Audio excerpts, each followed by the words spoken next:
राधे कृष्ण राधे कृष्ण। साल्व आदि देशों तथा द्विविध वानर पर प्रद्युम्न की विजय, लंका से विभीषण का आना और उन्हें भेंट समर्पित करना। श्री नारद जी कहते हैं, राजन, कृतमाला और ताम्र पर्णी नदियों में स्नान करके श्री यादवेश्वर प्रद्युम्न अपने यादव सैनिकों के साथ राजपुर को गए। राजपुर का स्वामी राजा साल्व था। वह मेरे मुंह से यादवों का आगमन सुनकर शीघ्र ही वानर राज द्विविद के पास गया। वे द्विविद मित्र की सहायता करने के लिए उद्यत यादवों के प्रति मन में अत्यंत क्रोध लेकर प्रद्युम्न की सेना का सामना करने के लिए गया। वह अपने पैरों की धमक से पृथ्वी को हिला देता था। द्विविद ने अपने नखों और दांतों द्वारा पताका और ध्वज पट्टों को चीर डाला। वे ध्वज कश्मीरी शालों से आवृत, मुद्रांकित तथा स्वर्ण भूषित थे। उसने रथों को ऊपर उछाल दिया, हाथियों पर वेग पूर्वक चढ़कर घोड़ों को भगाया और वानरोचित किलकारियों के साथ भौहें नचाकर सबको भयभीत करने लगा। इस प्रकार कोलाहल मच जाने पर धनुर्धरों में श्रेष्ठ प्रद्युम्न बारंबार धनुष की टंकार करते हुए रथ पर आरूढ़ हो उनके पास गए। मदमद द्विविद उस रथ के आसपास उछलने लगा और अपनी पूंछ से घोड़ों सहित रथ, ध्वज और छत्र को कंपित करने लगा। प्रद्युम्न ने अपने धनुष की कोटी से उसका गला पकड़कर खींचा। तब अत्यंत कुपित हुए उस वानर ने उनके ऊपर मुक्के से प्रहार किया। उसके बाद प्रद्युम्न ने विधि पूर्वक धनुष पर प्रत्यंचा चढ़ाई और कान तक खींचकर छोड़े गए एक बाण से द्विविद को बिंद दिया। राजेंद्र, उस बाण ने आकाश में आधे पहर तक द्विविद को घुमाकर 100 योजन दूर लंका में गिरा दिया। वहां 2 घड़ी तक राक्षसों के साथ उसका युद्ध हुआ और उसने राक्षसों को मार गिराया। राजन, इधर यदुकुल तिलक प्रद्युम्न ने दुंदी विनाद करते हुए विजय प्राप्त करके साल्व से भेंट ली और दक्षिण मथुरा मधुर का दर्शन करके वे त्रिकुट पर्वत पे जा चढ़े। उधर वानर राज द्विविद त्रिकुट से मैनाक के शिखर पर गया। मैनाक से सिंहल जाकर वह पुनः भारतवर्ष में आया। धीरे धीरे वानरेंद्र द्विविद हिमालय पर गया और हिमालय के शिखर से प्रागज्योतिषपुर को पहुंचा। यादवेश्वर प्रद्युम्न मल्लार देश के अधिपति रामकृष्ण पर विजय पाकर महाक्षेत्र सेतु बंत्रित में गए। महावीर श्री कृष्ण कुमार प्रद्युम्न 7 योजन विस्तृत मकरालय समुद्र का दर्शन करके उसके तट पर जाकर ठहर गए। वहाँ शाम आदि भाई और अक्रूर आदि अपने यादवों को बुलाकर योगेश्वेश्वर प्रद्युम्न ने सभा में उद्धव से कहा। प्रद्युम्न बोले, भोजकुल तिलक मंत्री परवर उद्धव जी, परम तेजस्वी लंकापति विभीषण इस द्वीप का राजा तथा राक्षस समूहों का सरदार है। यदि वह शीघ्र भेंट न दे तो बताइए यहाँ हमें क्या करना चाहिए। उद्धव जी ने कहा, प्रभु, आप देवादि देव पुरुषोत्तम उत्तम है, आप ही परमात्मा श्री कृष्णचंद्र हैं, तथापि आप साधारण लोगों की भांति मुझसे पूछते हैं। बड़े बड़े योगीश्वर भी आपकी माया को पार नहीं पाते। भूमन ब्रह्मा आदि देवता भी सदा पराजित होकर जिनके उत्तम अनुशासन का भार सदा अपने मस्तक पर ढोते हैं, वही साक्षात पुरुषोत्तम आप हैं। मैं तो आपका दासान दुष्दास हूँ, फिर मैं आपको क्या सलाह दूंगा। श्री नारद जी कहते हैं, मैथिलेश्वर, उद्धव के योग कहने पर श्री हरि स्वरूप भगवान प्रद्युम्न ने एक ताड़पत्र लेकर उस पर अपना संदेश लिखा।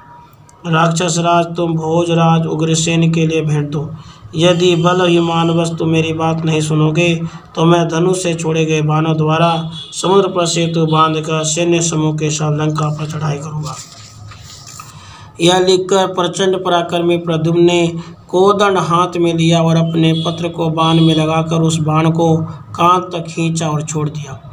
उस धनुष की प्रत्यंचा को खींचने से बिजली की गड़गड़ाहट के समान टंकार ध्वनि प्रकट हुई। उस नाद से पातालों तथा 7 लोकों सहित सारा ब्रह्मांड गूंज उठा। प्रद्युम्न के धनुष से छूटा हुआ बाण संपूर्ण दिशाओं को प्रकाशित करता हुआ विद्युत के समान तड़तड़ाकर विभीषण की सभा में गिरा। उसके गिरते ही सब राक्षस चकित होकर खड़े हो गए। उन दुष्टों ने बड़े वेग से अपने कवच और शस्त्र ग्रहण कर लिए। महाबली राक्षस राज विभीषण बाण से पत्र को खींचकर पड़ गए। सभा में वह पत्र पढ़कर उन्हें बड़ा विस्मय हुआ। उसी समय उस राजसभा में शुक्राचार्य पहुंचे। विभीषण ने पाद्य आदि उपचारों द्वारा उनका पूजन किया और हाथ जोड़ प्रणाम करके कहा, विभीषण बोले, भगवान यह किसका बाण है? भूतल पर भोजराज कौन है और उनका बल क्या है, यह मुझे बताइए, क्योंकि आप साक्षात दिव्य दृष्टि वाले हैं। श्री शुक्र ने कहा, राक्षसराज, इस विषय पुराण वेता विद्वान उस प्राचीन इतिहास का वर्णन करते हैं जिसके सुनने मात्र से पापों का नाश हो जाता है। पूर्व काल में ब्रह्मा जी के पुत्र सनक आदि 4 मुनि तीनों लोकों में भ्रमण करते हुए भगवान विष्णु के दिव्य लोक में गए। वे नंगे बालक के रूप में थे। उन्हें शिशु जानकर जय और विजय नामक द्वारपालों ने, जो अंतःपुर में पहरेदार थे, बेंत की छड़ी से रोक दिया। वे श्रीहरि के दर्शन के लालसा लेकर आए थे। रोके जाने पर उन्हें क्रोध हुआ और उन्होंने उन दोनों द्वारपालों को शाप देते हुए कहा, तुम दोनों दुष्ट हो, इसलिए असुर हो जाओ, 3 जन्मों के पश्चात शुद्ध होगे। इस प्रकार शाप प्राप्त करके वे दोनों अपने भवन से गिरे और भूमंडल में आकर दैत्य और दानवों से पूजित द्वितीय पुत्र हुए। उनमें से ज्येष्ठ का नाम हिरण्यकश्यपु था, छोटे का नाम हिरण्याक्ष। प्रलय के जल से पृथ्वी का उद्धार करने के लिए भगवान श्रीहरि यज्ञ वाराह के रूप में प्रकट हुए। उन्होंने महाबली हिरण्याक्ष नामक दैत्य को मुक्के से मार डाला और साक्षात चंड पराक्रमी नरसिंह होकर ख्यादु कुमार प्रहलाद की सहायता करते हुए हिरण्यकश्यपु का उदर विदीर्ण कर दिया। वे ही दोनों भाई फिर केसनी के गर्भ से विसर्वा के पुत्र होकर उत्पन्न हुए, जो संपूर्ण लोकों का एकमात्र आप देने वाले रावण और कुंभकर्ण कहलाए। श्री रामचंद्र जी के सहायकों से घायल होकर वे दोनों युद्ध भूमि में सदा के लिए सो गए। वे महान वेगशाली राक्षसराज रावण और कुंभकर्ण तुम्हारे आंखों के सामने मारे गए थे। अब उनका तीसरा जन्म हुआ। इस जन्म में वे क्षत्रिय कुल में उत्पन्न, उनका नाम शिशुपाल और दंतवक्र है। वे युग में भी बड़े बलवान हैं। उन दोनों के वध के लिए साक्षात परिपूर्णतम भगवान असंख्य ब्रह्मांडपति परात्पर गोलोकनाथ श्री कृष्ण यदुकुल में अवतीर्ण हुए हैं। वे यादवेंद्र बहुत सी लीलाएं करते हुए इस समय द्वारका में विराजमान है। युधिष्ठिर के महायज्ञ में साल्व के साथ होने वाले युद्ध में माधव, शिशुपाल और दंतवक्र का वध कर डालेंगे, इसमें संशय नहीं है। उन्हीं के पुत्र शंबर, सुदन, प्रद्युम्न दिग्विजय के लिए निकले हैं। वे जम्बू द्वीप के समस्त राजाओं पर विजय प्राप्त करेंगे। उन सबके जीत लिए जाने पर यदुकुल तिलक भोजराज उग्रसेन द्वारका में राजसूय करेंगे। उन्हीं के धनुष से बलपूर्वक छूटा हुआ यह प्रचंड वेगशाली बाण यहाँ आया है। इस पर उनके नाम का चिन्ह है।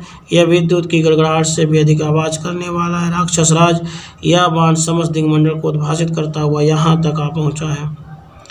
नारद जी कहते हैं, नरेश्वर, राक्षसों के सरदार श्री राम भक्त विभीषण ने यह जानकर कि भगवान श्री कृष्ण साक्षात श्री रामचंद्र जी ही हैं, भेंट सामग्री लेकर प्रद्युम्न की सेना के पास गए। उस समय शीघ्र ही आकाश से उतरकर मेघ के समान श्याम कांति से प्रकाशित होने वाले विशालकाय विजयदर्शी विभीषण श्री कृष्ण कुमार प्रद्युम्न की परिक्रमा करके हाथ उनके सामने खड़े हो गए।